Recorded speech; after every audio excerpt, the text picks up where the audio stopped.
Hi everyone, and welcome to today's webinar on how to get the most out of Microsoft Word. This webinar is being hosted by Deborah Ashby, who is our in-house instructor for all Microsoft Office programs. Today's webinar will last around 1 hour. If you have any questions during the webinar, please put them in the question box. We will take all questions at the end. I'm now going to hand over to the Microsoft Word expert, Deborah Ashby.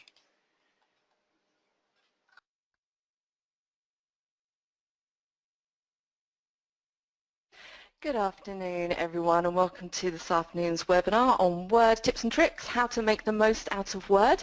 As it was just mentioned, my name is Deborah Ashby, for those of you that haven't attended one of my webinars before, and I'm the in-house IT trainer. So really it's my job. I look after all of the Microsoft products. I write a lot of our Microsoft training courses, and I also run webinars such as this one for you lovely people. And today the focus of this webinar is going to be on Word and making the most out of Word, some productivity features and some tips and tricks which are going to help you out a little bit when you're working with your documents. I envision this session to last about an hour. I'm going to try not to run over today because when I get going, as anyone who's attended any of my webinars knows, I do love to talk, so we do invariably run over, but I'm going to try and keep it to an hour for today. The way that this session is going to work, it's going to be pretty much all live demos. So we're going to jump into Word in a moment and we're going to start going through some examples in a document. And I'm going to be going through a number of different things. I'm going to try and squeeze as much into this webinar as I can. So I am aware that you're probably writing notes, and I might possibly be going a little bit fast for those of you who are writing notes, but just remember that this webinar is being recorded and it will be made available to you after the session. So if you don't quite manage to keep up with the speed that I'm going at, you can review all the content in that recording as well. All right, lovely. So without further ado, let's jump out of the presentation and we're going to go across to Word. Now, the first thing that you might notice is that I'm using Word 2016. So that is the latest version of Word, but these functions that I'm going to show you, they do apply to most of the previous versions of Word as well. So 2016, 2013, 2010, and possibly 2007 for most of the things which I'm going to be showing you. So I want to start out just by showing a few little tips and tricks and things that you might possibly not know about in Word. And the first one relates to keyboard shortcuts. Now, some people love keyboard shortcuts, some people don't, some people very much like to work with their mouse. I kind of do a combination of both. There's some things I use keyboard shortcuts for, so the popular ones like Control-C to copy, Control-V to paste, Control-S to save, those kinds of things. I think a lot of people will kind of use those, and in general I'll use my mouse for most other things. But if you are somebody who does like to use keyboard shortcuts, this is something which not a lot of people seem to know about. If, when you're in Word, if you hold down the Alt key or if you press the Alt key, you'll see on your screen, if you now look at the ribbons and you look at those little tabs, you can see that it's now got little letters underneath each of the tabs. So I can now press the corresponding letter to take me to that particular ribbon and so on and so forth. So for example, if I want to insert a table into my document, now I've pressed the Alt key, I can see that the Insert ribbon, if I press N, that's going to take me to the Insert ribbon. So I'm navigating completely using keyboard shortcuts. Now if I want to insert a table, you can see table there is under the T, so I'm going to press T, and then I can use my arrow keys to move down. So, you know, this is quite handy. I know I've used this in the past and it sounds crazy, but when my mouse was broken, I've actually navigated and worked in Word completely using the keyboard just by using these shortcuts. So you can do that just by holding down the Alt key and then working through your keyboard shortcuts that way. So that's quite a nice handy little tip as well, which you may or may not have known about. Lovely. All right, so that's the first one, so keyboard shortcuts. A couple of other things that are going to make your life a little bit easier when you're working in Word, and again this is something you may or may not be aware of, is the quick access toolbar. So you'll see at the top here, and they're sort of quite greyed out, you'll see we've got the save icon, and then I have undo and redo in the top here. Now these little icons, where they're located, this is called the Quick Access Toolbar, or the QAT, QAT. You'll see there's a little arrow at the end, and if we click it, that takes us into a customized Quick Access Toolbar menu. So I can then go in and I can then select commands that I want to add to that Quick Access Toolbar, and the idea behind it is obviously to make it quick for you to access popular commands that you might want to use. So you can see the ones that are currently ticked are the ones that are on that Quick Access Toolbar at the moment, so save, undo and redo. So to add more to that, I could, for example, if I wanted to add print preview and print, I could select that, and you can now see that that's located there as well. So it just means I'm not having to hunt through all of the ribbons, all of the commands to find commands that I use all the time. Now what Microsoft have done with this Quick Access Toolbar is that they've given you a list of popular things that you might want to add onto that Quick Access Toolbar, but it's by no means the only set of commands that you can add to that toolbar. You can pretty much add any command on any ribbon to the Quick Access Toolbar, and there are a couple of ways that you can do that. So for example, let's click off, and I'm going to go to the Home ribbon. And I use Format Painter all the time, so maybe I want to add Format Painter to the Quick Access Toolbar. All I need to do is hover my mouse over, right-click, and you'll see whenever you right-click on an icon on any ribbon, you'll have that option to add to Quick Access Toolbar, like so. And you can see now, there I have Format Painter. Okay. If you need to remove anything, you can just right-click, and you'll also have the Remove option in there as well. So very, very nice and easy. So we would always recommend to people to go through, just to make your life a lot easier, and add in all the commands that you use frequently to that Quick Access Toolbar. There is also, again, if we click on the little drop-down arrow, right at the bottom you have a More Commands option. So that's going to take you into kind of the backstage area, into your options, where you can really go in and customize your Quick Access Toolbar. So you can see here on the right-hand side, these are all the commands which are currently added to it, and I then have access to every single command if I wanted to. So all commands I can change it to, and you can see there's hundreds in there, so I can go through and I can add any command to that Quick Access Toolbar, even if it's not necessarily on a ribbon. Not every single command is on a ribbon, shall we say, so you can do it that way as well. So another little recommendation for you with regards to customizing things and making things a little bit easier for yourself. Something else in Word that you may not be aware of, and this is particularly useful if you're somebody that ever uses Word on maybe a tablet device. So if you use Word at home, this might be an option which you don't know is there, which can be really useful. So for anybody who does have a tablet device, you'll know that if you open up any Microsoft application, it looks pretty much how you're seeing it on my screen right now. And sometimes, you know, fat finger syndrome, and I'm very guilty of this as well when I'm typing on my phone, you can change the layout slightly of your Microsoft applications so that they're more conducive to a touchscreen tablet device, phone device, something along those lines, by switching it to touch mode. And that is done, again, through where we just were. So in that little drop down on the Quick Access Toolbar, you'll see you have a touch mouse mode just here. And if you click it, I'm just going to add that onto there, and it will say to you, when you click on the option, is this for a mouse, a standard ribbon and commands, which I currently have it set to, or touch, which will give you more space in between your commands. So if you're on a tablet device, that allows for that kind of fat finger syndrome, we should call it. Okay, so that's quite a nice little option for those of you that do use tablet devices, or Microsoft on tablet devices, your touch option just there. And I'm going to switch it back to normal mode. Okay, so a couple of little things in there for you. Something else, and this is something that I find really, really useful, and that is the pinning and unpinning of documents. And again, this is just a quick way of enabling you to access documents that you've used recently, or documents that you use frequently, shall we say. Now, again, there's a couple of ways that you can do this. So the first thing I'm going to do is I'm going to close down Word altogether. So I'm just going to click on the cross in the corner. And you can see that I've got Word down here. So I have, I'm running Windows 10 on my laptop, and I have applications that I use frequently pinned to my taskbar down here, which I'm sure most of you will have if you use them frequently. And what I can do is, without even opening up Word, and this does apply to all applications, so Excel, PowerPoint, so on and so forth, if I just right-click my mouse on the icon, I get a list of all of my recent documents. So I can see all of my recent documents there without even having Word open. I can then double-click on them to open. It will open in Word.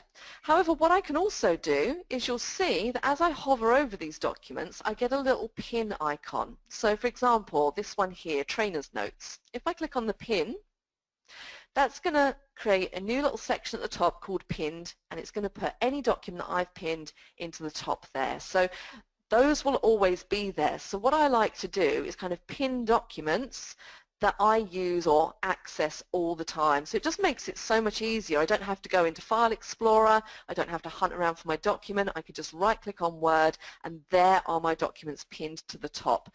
These will never become unpinned until you right-click on them and unpin them. Recent documents will be constantly changing. That's a dynamic list depending on what you're doing. So as you open documents, the newest one will go to the top, so on and so forth. So pinning is a great way of quickly being able to access your documents. So you can pin through there. You can also, let's reopen up Word again. I'm just going to click on blank document. If I go to File and select Open, which I'm currently on, you can see here I've got recent, and I can also come into here and pin documents as well. So again, when I hover over, you can see I get the little pin icon, and I can pin from within inside Word as well. So again, a really great way of making it easy for yourself to access documents you use all of the time. So pinning documents, another great feature. All right, now I'm just going to put a little bit of text in this document, and this is a little trick that we trainers use. I don't expect you to remember this or ever have a need for it, but it's just a little bit of code which is going to allow us to put very quickly just some random text into a document, like so. Lovely. Now another little thing that I find quite useful, and this isn't essentially a Word feature, this would probably be more of a Windows feature, because you can use it for Excel, PowerPoint as well, but I think it's really useful, particularly if you're working on Word documents. So if you do a job where you find yourself, you often have to maybe compare documents side by side or read documents and have them next to each other, it's quite nice to be able to view your documents side by side. And there is a feature within Windows, and it was from Windows 7 onwards, called Snap, which allows you to do that very nicely and easily. So if I just show you how that works, I've got this document open now. I'm just going to open another blank document very quickly so that we've got a couple of documents. So let's do a little template document. Okay, so I have two documents basically listed here. Now what I can do is I can pick the first document up with my mouse and drag it all the way over to the side. And I don't know if you can see, now that I've dragged it over to the side, I now have a ghosted line running down the middle of my screen. So that's essentially showing me when I let go of my mouse, my document's going to snap to that guideline. So when I let go, it snaps. I can then pick up another document. Now in Windows 10 you'll see it kind of looks like this, so it will show you all of your other documents, and you can then just select one and it will snap very nicely into the space that remains, which is quite nice. In Windows 8.1 or 8 or 7 it doesn't do it quite like that. You would need to drag the second document over to the side and let go for it to snap into place. Okay, so works slightly differently depending on which version of Windows you're using, but I always find it really useful, that snap feature, so I've got them side by side like so. And another little feature, and a lot of people say that this might possibly be a little bit gimmicky, but if it's gimmicky, I love it anyway. At the end of the day, and I don't know if you're anything like me, when you've been working away, you've probably got lots of different documents open, so you might have, you know, a few Word documents open, some Excel documents, PowerPoint, various different things. I normally end up with about 20 different things open, minimized in my taskbar. A quick way of minimizing everything down, so if you just want to get back to your desktop and you've got lots of things open, there is a nice quick way of just minimizing everything really quickly, and that is you can pick up any window on your desktop, so I'm just going to choose this one, and then shake it from side to side. Oh, she says. There we go. I'm not very good with my mouse. If you shake your mouse from side to side, it will literally minimize everything down into the taskbar. And if you want to maximize everything, you can give it a shake again, and anything you had open will maximize. So that feature is called Shake, and it is particularly useful if you have lots of things open and you just very quickly want to minimize them. It doesn't close your documents. They're still there. They're just minimized back down. So two little features, Snap and Shake. And I always say to people, it sounds like a breakfast cereal, but they are quite useful little features. Lovely. All right, so let's now take a look at those kind of little productivity things that are going to make your life a little bit easier. I'm just going to close down this template document, so File and Close. And we're going to go back to our document where we put our text. So let's move on to a couple of other things. So opening a new document. Again, you can go to the File ribbon, and remember, File isn't essentially a ribbon. File is your backstage area. So I can go File, I can select New from here, and then I can select Blank Document, or I can select one of the many templates that we have available in Word. And all of the templates, incidentally, are organized down into categories, so it really does depend what you're looking for. So if you're looking for, I could even do a search if I wanted to, so if you're looking for something like a letter template, I could type in letter, click on search, and it will go away and it will search for the online templates. And you can see you get a whole host of things which you can then go in and select. However, if you just want to do a blank document very quickly, you don't have to go File, New. If you do Control-N for New, and that will give you a new blank document very, very quickly. So Control-N is another shortcut which I would advise you remembering because it is quite useful. All right, so let's put some more text in here. As I said, some random text, which I'm just going to add in. Lovely, and let's take a look at some of the editing options that you have within Word. And just I've tried to pick out a few key things which I think that you're going to find quite useful. Now, in Word, recently they've introduced Wikipedia from within Word. So you can basically look up any piece of text and it will do a Wikipedia search for you from directly within Word, which can sometimes be really, really useful. Now, this random text that I have in here, it's not particularly exciting. So let me put in, we're going to pretend that this document is about the solar system. So I'm going to give it title like so. So maybe I want to Wikipedia the solar system. I can highlight my piece of text or whatever it might be. I can then right click and you'll see now we have a smart lookup option in the right click menu. And that will open up a pane running down the right hand side, and you can see down here it's now giving me the solar system and it's giving me a Wikipedia entry for the solar system. So I can then click on that and it will take me in, and it also gives me some more Wikipedia entries down below and also web searches for the solar system. So you can essentially sort of look things up, browse Wikipedia whilst you're in your document, which can be really handy. So that's just all from that right-click menu and that smart lookup feature as well. So that's actually quite nice and useful. I'm just going to close down that pane. Lovely. Something else that was quite new that they added into Word in the last release was related to comments. So again, if you're somebody who works with documents quite a lot and you add comments into documents, you now have the ability to reply to comments in line. So let's take a look at what I mean by that, because there are a few new things related to comments and track changes. So again, if I'm in my document and I need to add a comment, so I might want to highlight these three words here. I'm going to go to my, and comments are found in a couple of different ribbons. So I could insert them from the Insert ribbon, and I have comment just here. And I think they're also on the Review ribbon as well, and I have New Comment there as well. Okay. I think also they might possibly be in the right-click menu. Yes, New Comment at the bottom. So 3 different areas where you can add new comments. So let's just do it this way. New Comment. You can see at the side now it has the comment that I need to add. So I might want to say, please review this text, or whatever it might be, which is fine. Now, you're going to have to pretend that I'm somebody else in here. So maybe I've sent this to Sarah down the corridor, and maybe she wants to reply. So maybe she's amended this. She can now reply to my comment in line. You'll see with every comment you now have a reply box over on the right hand side. So if I click this little reply box, it allows me to reply to this. Oops. As I said, you're going to have to pretend that I'm not talking to myself in this example.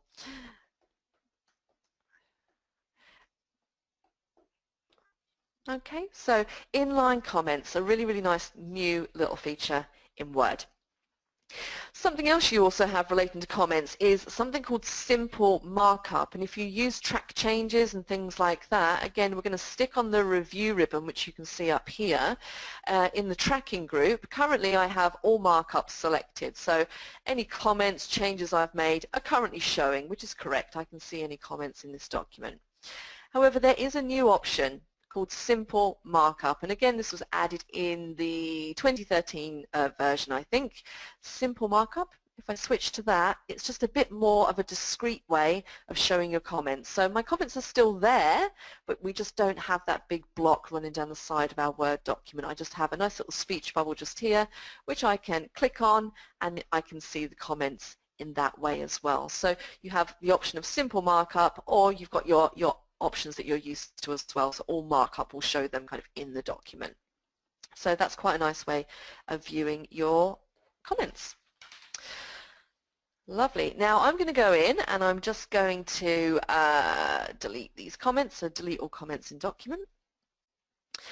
And we're going to talk a little bit about styles in documents. Styles can be your best friend, and Word documents absolutely love styles. And unfortunately, styles are one of those things which people tend to overlook because it's related to formatting, and we all want to, when it comes to formatting, we all kind of want to format in the way that we know and the way that we're comfortable with. Whereas if you were to use styles, you'll find that it's very beneficial to you, and also you'll have a lot less corrupt documents as well. So let me show you what I mean by styles. Again, I don't know kind of how comfortable you are using styles, whether it's something that you're familiar with or something that you're very not familiar with, but let's just go very quickly through the basics. So I'm going to add in some headings throughout my document. So I've got my main heading, the solar system, and I'm going to add in a few headings. So we're going to stick with the planet theme. So we're going to do Mercury, Venus, Saturn. And I'm just going to do a few of these just so we can kind of get the idea of what we're talking about. Running out of planets. What else we got? Neptune. And there we go. We'll leave it there. So I've got a few headings in there.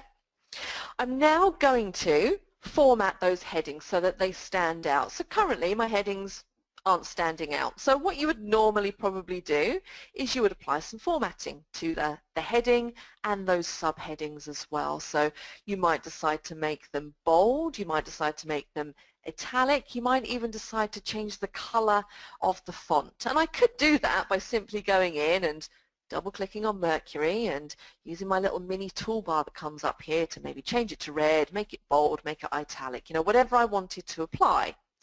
Now I could do that, but if I've got a lot of headings throughout my document, that's obviously going to be quite time consuming.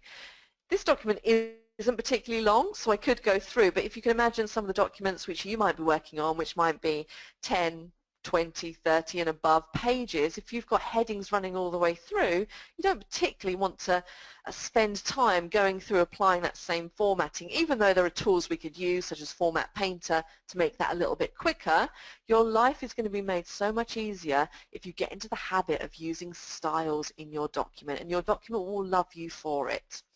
Just a little bit of a word about formatting in documents. If you've ever suffered a corrupt document, and we've all have back in the day. I remember when I used to work for a law firm and we used to deal with very large documents, so documents that would be Word documents that would be 1,000 pages long, and they would start to slow down and eventually they'd die and they'd crash, and a lot of it is related to people using formatting in the wrong way in their Word documents. So what I just did here to this subheading Mercury, that is what we call direct formatting. I've applied bold, red and italics to this. So that's 3 lots of formatting information I've given Word just for one word. If you can imagine, if I do that for lots of different things throughout this document, that's making that file size larger and larger and larger and larger. And what eventually happens is, with too much formatting in a document, your documents will eventually slow down, crash, become corrupt.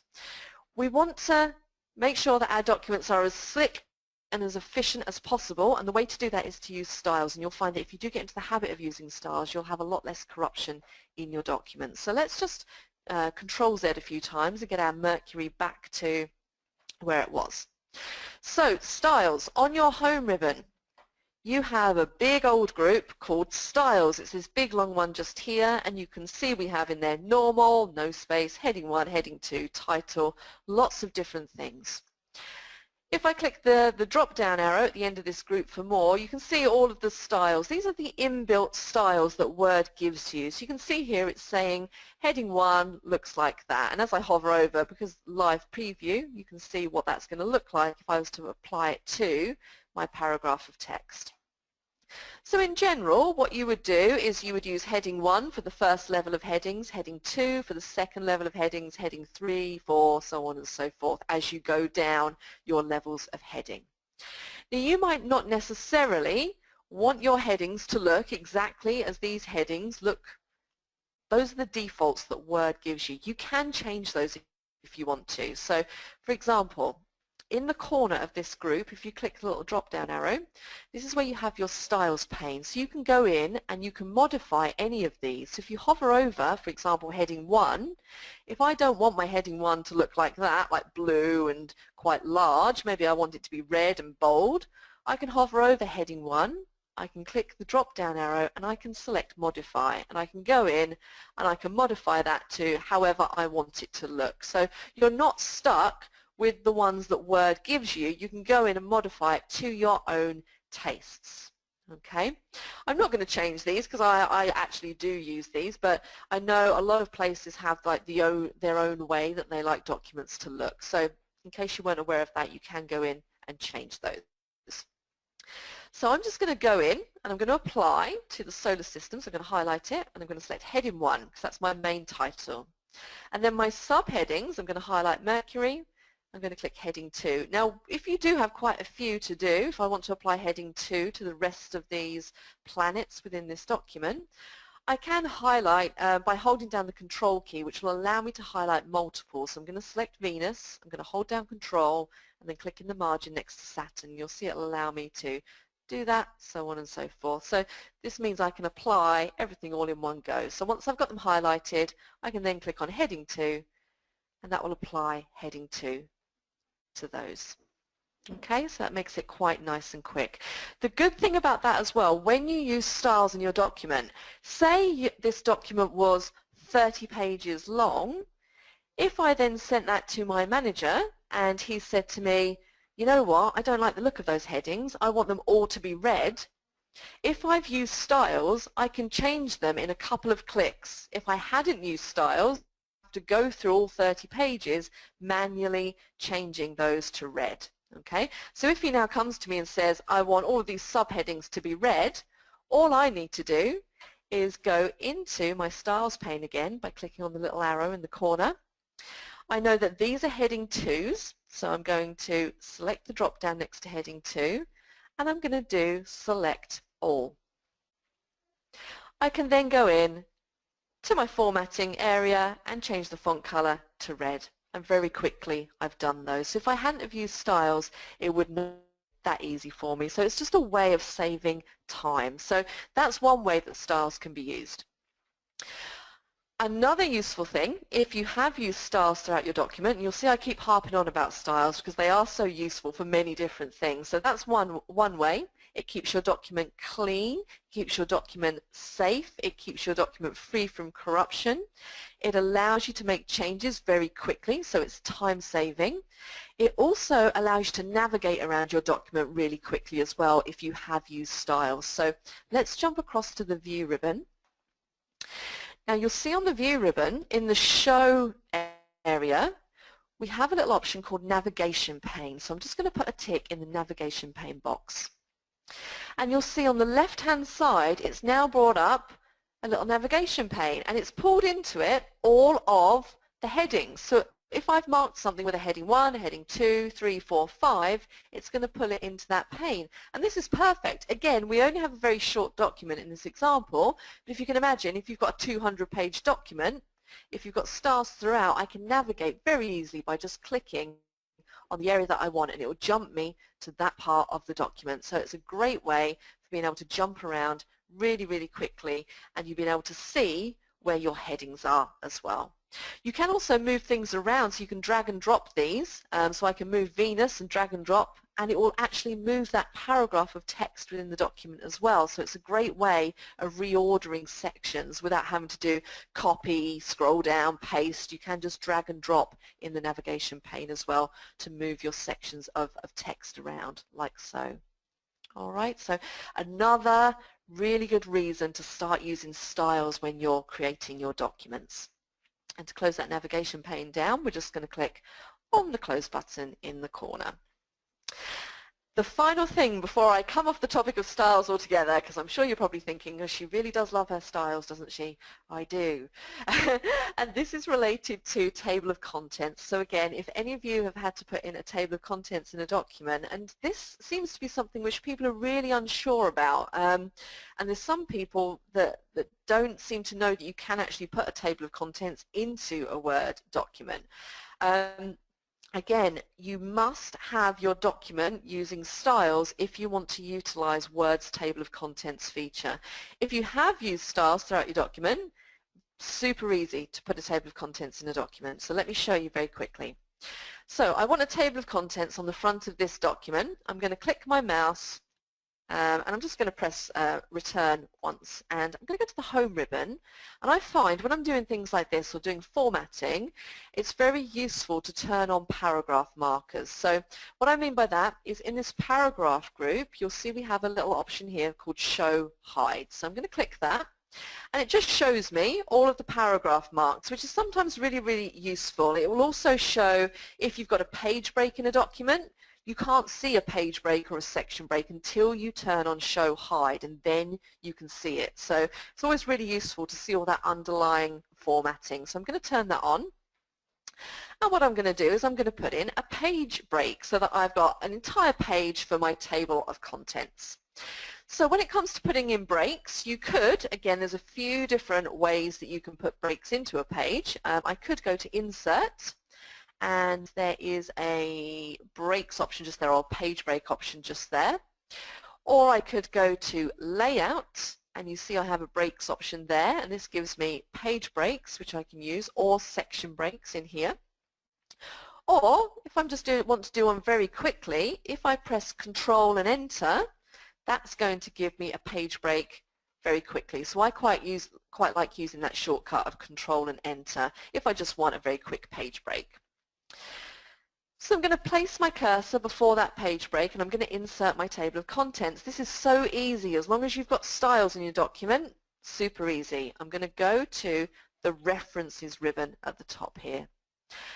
And you'll see the first group that we have is called Table of Contents. So I'm going to select the drop-down, and you'll see we have a few different styles of Table of Contents, and you can modify these afterwards. I'm just going to use the first one, and very quickly is put in a table of contents. I'm just going to go back to my home ribbon and turn off paragraph marks so it's a bit cleaner and easier to see. So I could then go in and I could, if I wanted it to say table of contents, I can modify that. Oops. Like so. Okay, and you can see here it's given me the page that those are located on. All right, so really easy. I didn't have to do anything. A couple of clicks, I've got a working table of contents in there. Now what happens if I make some amendments to my document, and maybe this section Neptune goes on to page 3? How do I update this table of contents? So let's deal with that scenario. Let's scroll down, and I'm going to put a page break in here just before where it says Neptune. So I'm just going to put myself on a new line, and I'm going to do that same shortcut that we did before, Control Enter, to give me a page break. If If I want to make sure it's there, I can turn on my show hide marks and I can see, yep, there's my page break. I definitely know it's there. So my section Neptune is now on page 3 and not page 2.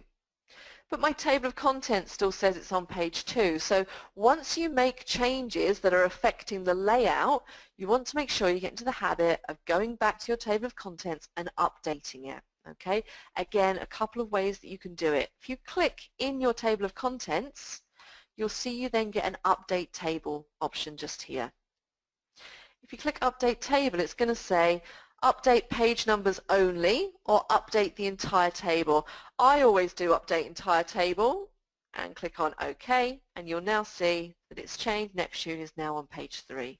So just get into the habit of doing that as well. Okay, so really, really simple to put a table of contents into a document.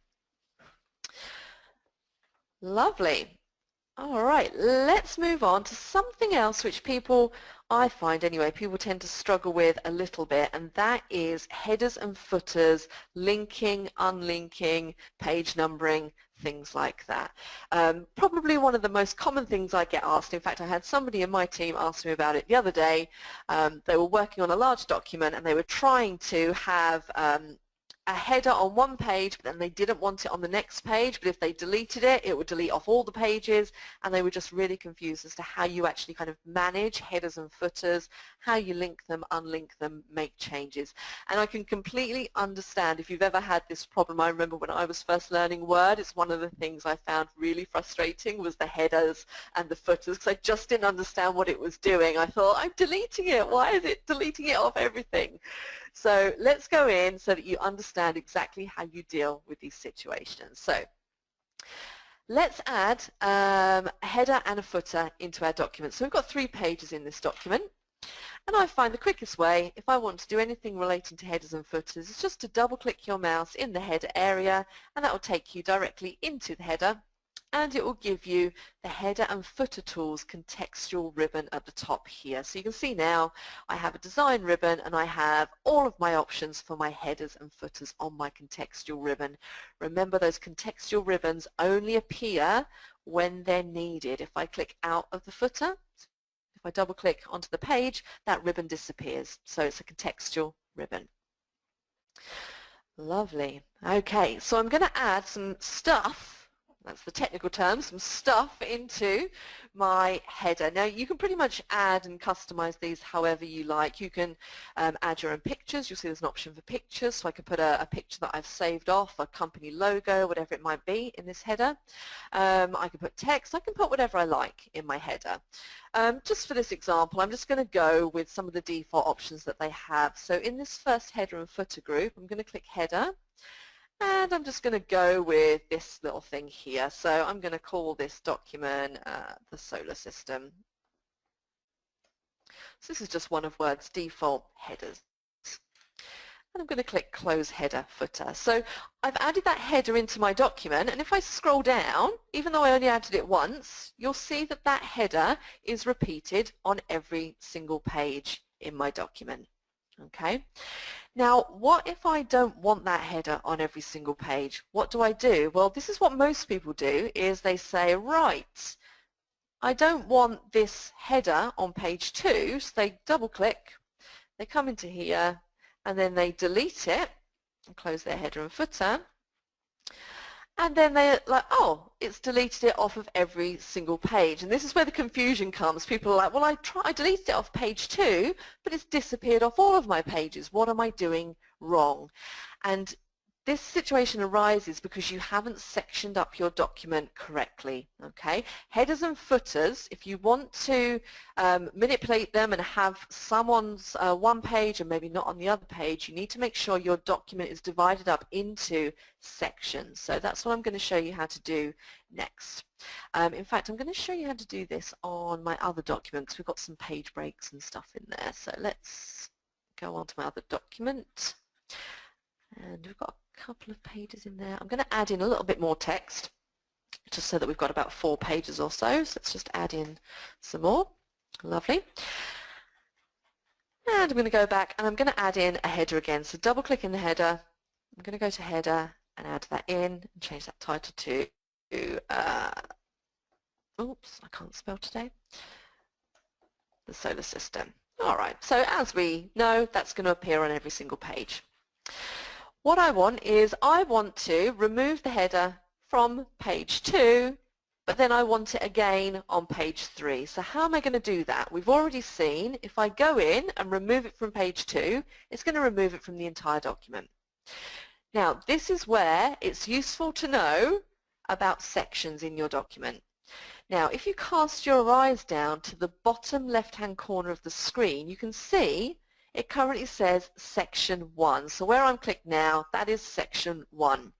Now, section 1 will not always show down there for you. It depends what you have selected to be shown in this status bar. And this is another little tip. I would always recommend having your section status turned on in your status bar. And you do that by, if you get onto a blank area of this grey bar at the bottom and right-click your mouse, this will allow you to select what things you want to display in this status bar at the bottom. Okay, so you can see I've got section selected, so that's telling me what section I'm currently in.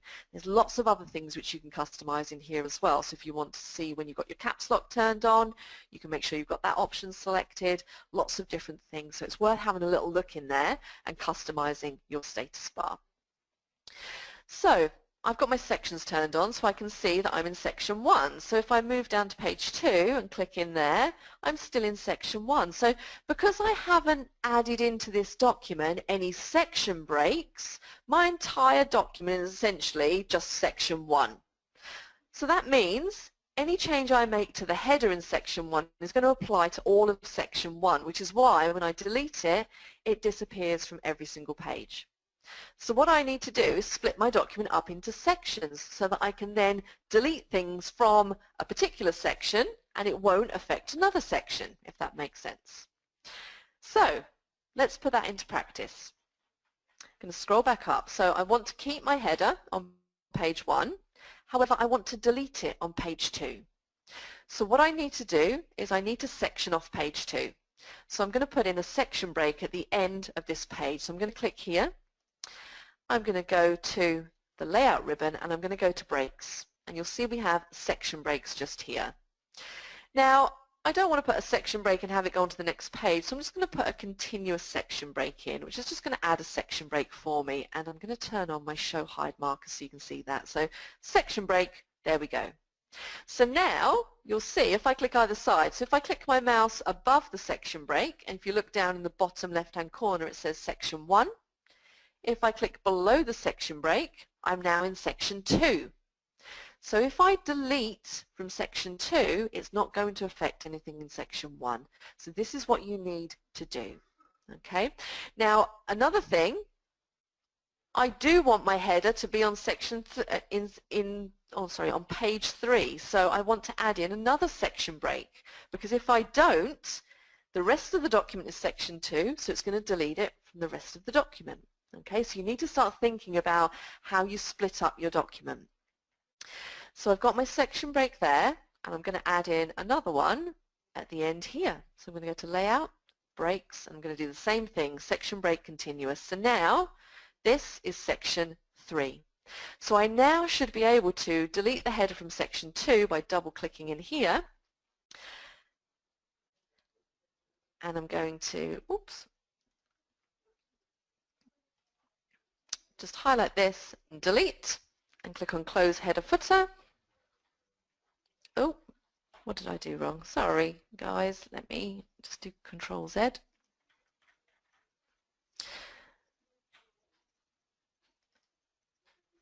Sorry, so double click in your header, and you'll also have to unlink it. So you'll see here by default, when you double click in the header, you have in your header and footer tools, it will say link to previous. So basically your headers and your footers are all linked throughout your document. So you need to make sure that before you delete it, you also unlink it. So you want to click that unlink to previous. And then you can go in and delete your header like so. And hopefully this time it will work. She says, oh my goodness. Sorry, let me do that again. I'm showing you a bad example here.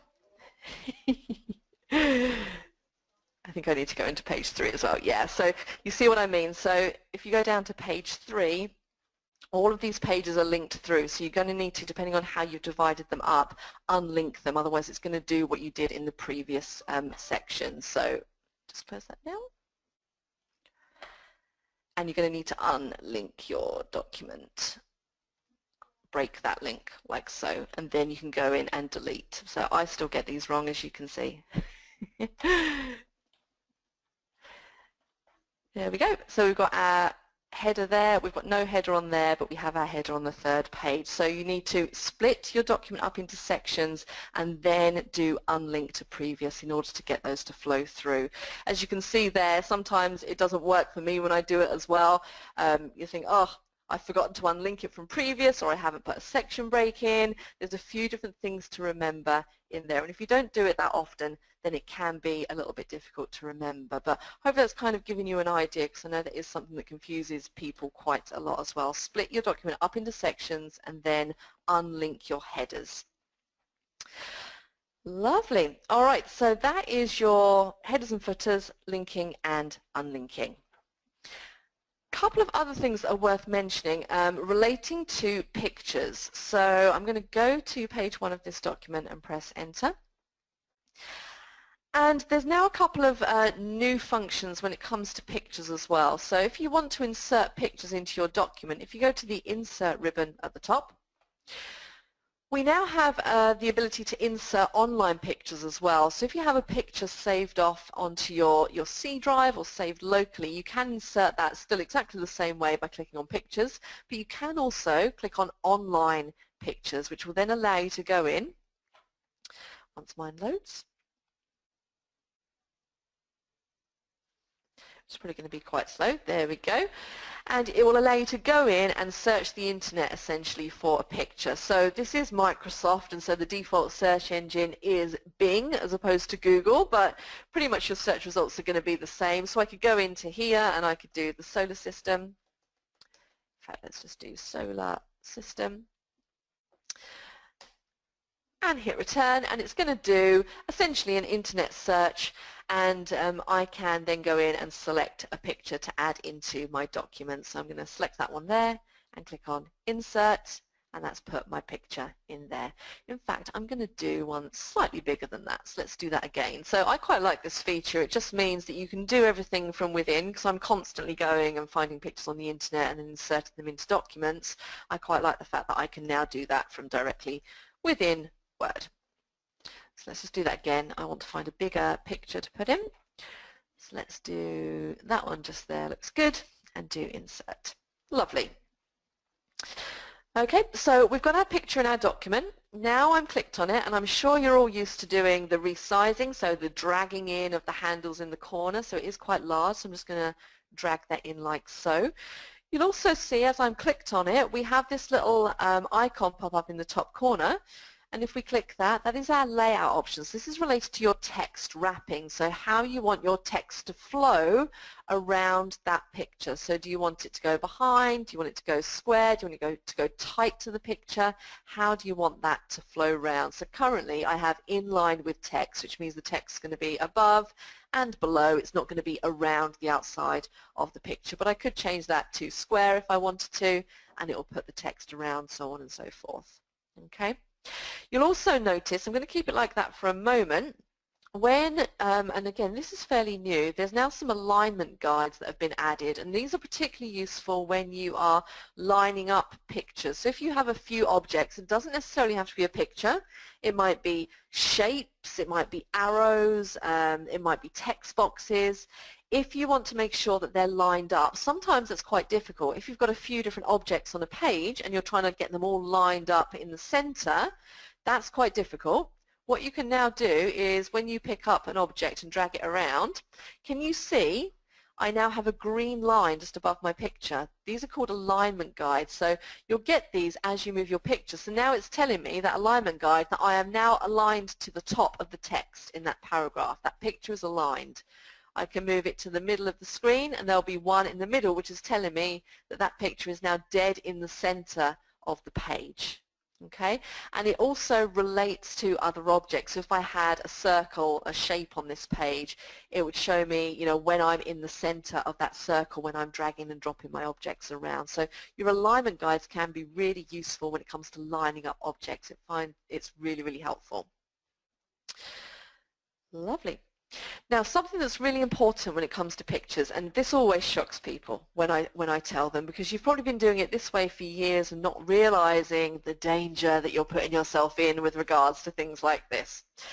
Cropping pictures. So when we say cropping pictures, all we mean is kind of removing part of this picture. So if you've got a picture, you've put it in your Word document, maybe you've got a picture of a landscape and there's a lot of sky, maybe you want to cut down the amount of sky, you would probably use the crop tool in order to do that. And we've all used the crop tool before. I'm going to click on this picture.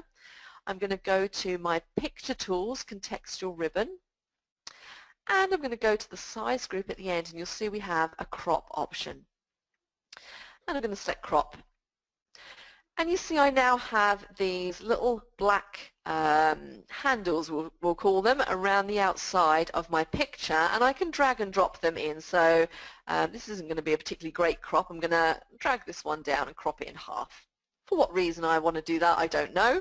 But you'll see as I drag it down, and then I can press enter and it will crop that picture.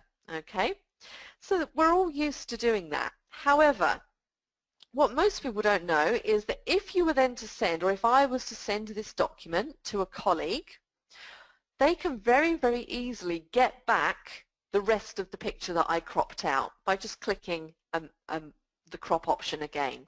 Now you might think, well, why does that matter? I don't really care if they see it. It might do in some instances. For example, if you've maybe used a picture and maybe you've cropped out someone's logo or you've cropped out some sensitive information, you don't want the person you're sending it to be able to very quickly put all that information back into the picture, which they can if you don't permanently remove your cropped areas. So let me just show you what happens if you don't permanently remove the cropped areas. So I've cropped this picture. Let's just pretend I'm someone else. I've just received this document. If I click on the picture and go back to crop and select crop again, it puts back the rest of the picture that I cropped out, and I can just drag the handle back to where it was. And I have my picture back again. So if I had cropped out something sensitive, the person receiving it can very quickly get that back. So, you know, that could be quite a sensitive, depending on what industry you work in, could be quite dangerous as well. So you do want to make sure that if you've got a document and you have got pictures in that document and you've used the crop tool, you want to make sure that before you send that document to anybody else that you permanently remove the cropped areas. Okay, and I'm going to show you how to do that. So let's just crop it again. I'm going to drag it down and click crop. Just pull it up a little bit. So maybe I've got a few cropped pictures in here and I want to send this document to my colleague Sally down the corridor. Before I send it, I'm going to click on a picture. I'm going to go to my Picture Tools ribbon and I'm going to click on this Compress Pictures option. Now, Compress Pictures allows you to do a couple of things, both of which I would advise if you're sending a which has lots of pictures to other people. First thing it will do is it will compress all the pictures in your document, so it's going to optimize all the pictures. So your file size is going to be the best it can be for the amount of graphics that you have in there. So we would always recommend that you optimize or compress the pictures. That's fine. If you want to apply it to only the picture you currently have highlighted, you can keep that checkbox selected. If you do have a lot of pictures in your document, you can untick that option. It will apply compression to all of the pictures. And you want to make sure you've got delete cropped areas of picture selected. That is what will permanently delete the cropped area. So if I click on OK. Now, if Sally was to click on this picture and go to crop and select crop, it doesn't allow her to bring back because I've permanently removed those cropped areas. Okay, so that is your compress picture option. It does two things, two really useful things. Lovely. I've got about 5 minutes left. I've got just a few other things on here which I want to run through with you. Some things which I think you might find useful is exporting to PDFs and also PDF, something we call PDF Reflow. So I've got my document here and I want to convert my document to a PDF document. Again, I can do that very, very easily through Word. I can click on the File ribbon. I can go down to the Export tab and I can do Create PDF by clicking this button like so. And it's going to ask me, where do I want to save this? So I'm going to save this to my desktop and I'm going to say Solar System, I'm going to call it, and it's going to be saved as a PDF document. And I'm going to click Publish. And that will go away, and there we go. It's now converted it into a PDF document. It's opened that PDF automatically for me as well. Okay, so you have the ability to export as a PDF, which is quite a nice option. Now the reverse of that is something called PDF Reflow, and this kind of flies in the face of everything you've been told about PDF documents up until this point. I'm sure if you asked a room of people, how do you protect, what's the best way of protecting a Word document so that somebody can't edit it, 90% of the room is going to say, well, you convert it to a PDF because you can't edit a PDF.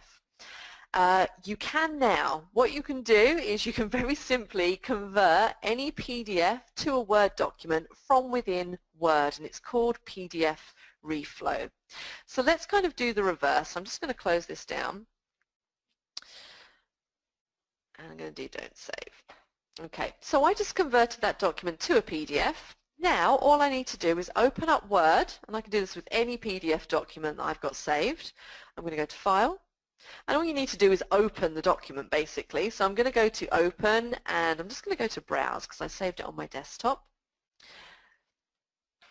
And there it is, it's a PDF file, so I'm going to select it and I'm going to click Open. So you're just opening a PDF within Word. Word will pop up with a message that says Word will now convert your PDF to an editable Word document. This may take a while. The resulting Word document will be optimized to allow you to edit the text, so it might not look exactly like the original PDF, especially if the original file contained a lot of graphics. So basically what that's telling you is that it's going to do its best to convert it to Word for you, but if you've got a document that contains a lot of graphics, things might not be positioned in exactly the same way as they were in the PDF, so you might need to tidy it up a little bit. I will say that every time I've done this, if the document just contains text, it pretty much converts it perfectly back to Word. Occasionally you might have to reposition the odd object if you've got charts in there, things like that, but for the most part, if you just click OK, and this will be interesting because we do have a graphic. There we go. So that was a PDF document, which is now a Word document. So you could do that with anything. So I'm sure you can see the advantage of that. If you've got a PDF that you need to maybe take some information out of, you can now convert it to Word very easily and you can go on using it as a Word document. So PDF Reflow is a really, really nice little option that we have in there as well. Lovely. Something else I find quite useful just before we're finishing up is something called Quick Parts, which you may or may not be used to using as well. So again, on the Insert ribbon, right over in the text box, almost towards the end, we have a little option called Quick Parts, and this is particularly useful if you have things that you reuse. It's a way of inserting reusable content time and time again. So maybe you always have a sign-off that you use, or maybe there's always a logo that you use with some text or something along those lines. You can save it as a quick part. So for example, all of this. Maybe this piece of text, these last few paragraphs, are something that I tend to add into a lot of different documents, and I don't want to have to type it out again in every single document, or maybe I don't want to go hunting around to find the document to copy and paste it across. I could save this text as a quick part and then very quickly enter this information in. So I'm going to highlight, and it doesn't have to be text, it could be a picture, it could be a table, it could be pretty much anything that you can save as a quick part. I'm going to go to Quick Parts and I'm going to do Save Selection to Quick Part Gallery. I'm then going to give my quick part a name, so I'm just going to call this Themes, oops, and I'm going to click on OK. Alright, so now if I was in a different part of the document or in a completely new document, so let's scroll up to the top here, and I wanted to add in that quick part, I can just go to Quick Parts again and I can add it in because there it is listed just there, and it will put that in. So that could be anything that you have. Way of doing it, and I'm not going to be able to demonstrate this, but if, for example, you have a few quick parts that you use, and if you can remember the names of all of them, so for example that one was called themes, I believe. See, I've got memory like a sieve. There we go, themes. Instead of going to quick parts and selecting it from there, you could just type the name, themes, press the F3 key, and it will also insert. I can't demonstrate that to you because when we're on a webinar call, when we've got headphones plugged in, my function keys don't work. So if I press F3, it's actually going to start to try and adjust my volume. So, but on your PCs, if you type in the name, press F3, then that will also insert your quick part, and you can add as many quick parts as you like. So again, it's just almost like auto text. It's a quick way of adding things into your documents. And just like that, an hour is up. There's so much more I could show you. There's so many different things in Word, but hopefully that's kind of given you a few tips and tricks and some things that you didn't know. I'm just going to hand back across and just check if there's any questions coming in on chats that we can answer.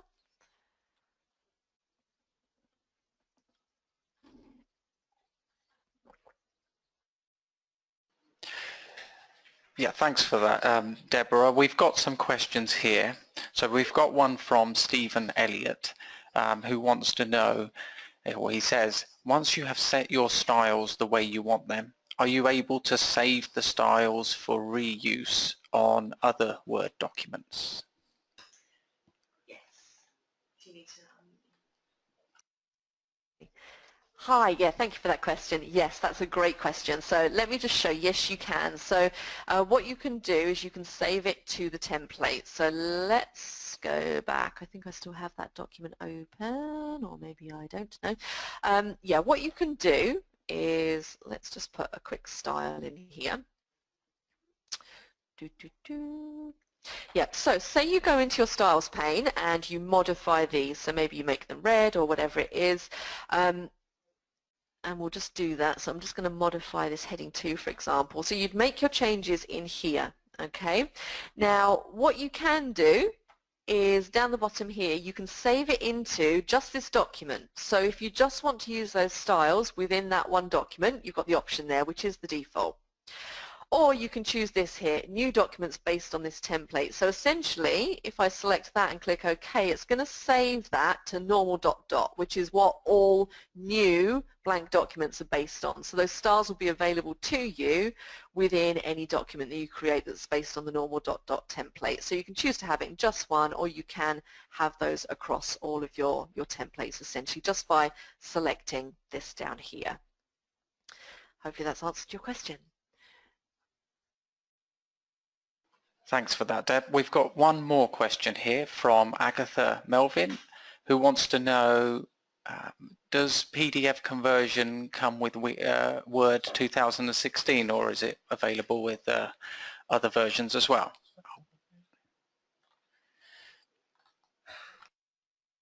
Lovely, thanks for that question.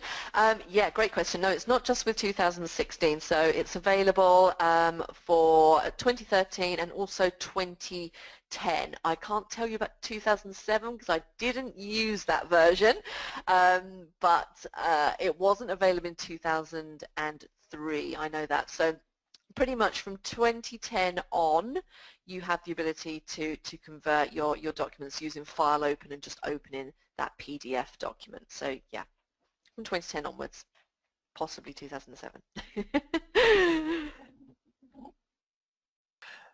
Okay, thanks for that, Deb. We've got one more question here from Brianna, who wants to know, if a PDF is secured, can you still convert it to a Word document?